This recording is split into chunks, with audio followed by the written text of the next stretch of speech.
You are watching BNS News.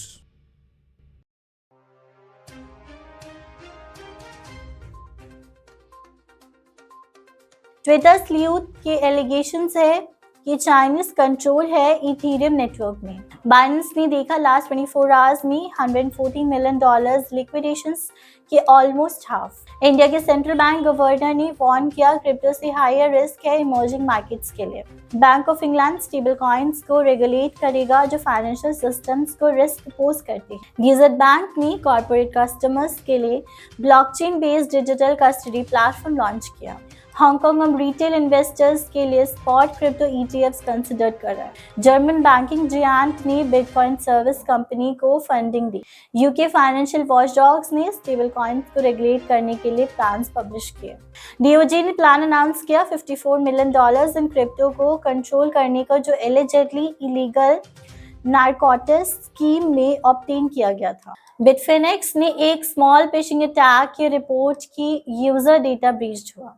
FTX ने M किया है कि $744 मिलियन इन क्रिप्टो एसेट्स को सेल करके क्रेडिटर्स को पे बैक करना। टोन ब्लॉकचेन का फर्स्ट लेंडिंग प्रोटोकॉल ईवा ने प्री सीड राउंड में $410,000 रेज किया।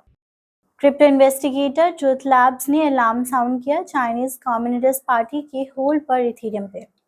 ट्रुथ लैब्स ने एलिज किया है कि वैंगजियांग ग्रुप के पास इथेरियम नेटवर्क पर ओवरराइडिंग इन्फ्लुएंस है। चाइनीज एंटिटीज जो CCP के क्लोज है उन पे भी सस्पिशंस है कि वो माइंड ETH का लगभग 80% कंट्रोल करते हैं।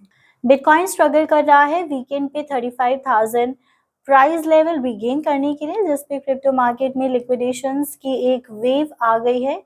पास्ट 25 आवर्स में क्रिप्टो मार्केट ने अप्रॉक्सीमेटली $114 मिलियन इन लिक्विडेशंस विटनेस के, $66 million on the long sides और $48 million in the short side. Reserve bank of India के गवर्नर शक्तिकांता दास ने एक बार फिर से वार्न किया है कि थ्रेट्स के बारे में जो crypto currencies global financial stability को पोज करते हैं, particularly for emerging market economies.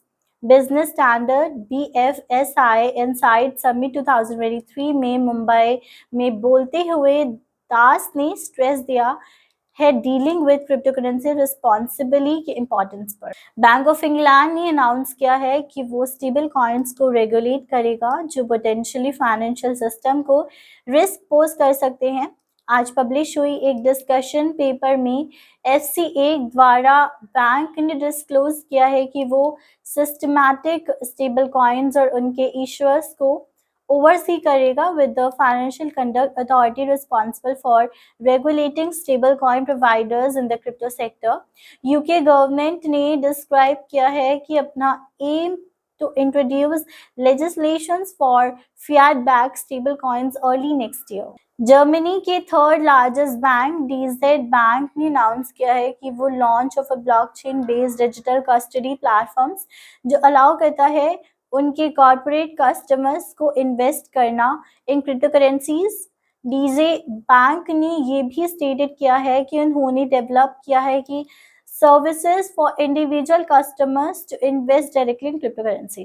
Hong Kong के securities regulators the securities and futures commissions move on कर रहा है towards allowing retail investors to buy spot crypto exchange traded funds. Volksbank, Raiffeisen Bank, Barian मीटे EG ने reveal किया है कि उन्होंने प्रोवाइड किया है €2.1 million in funding to a company offering bitcoin financial services.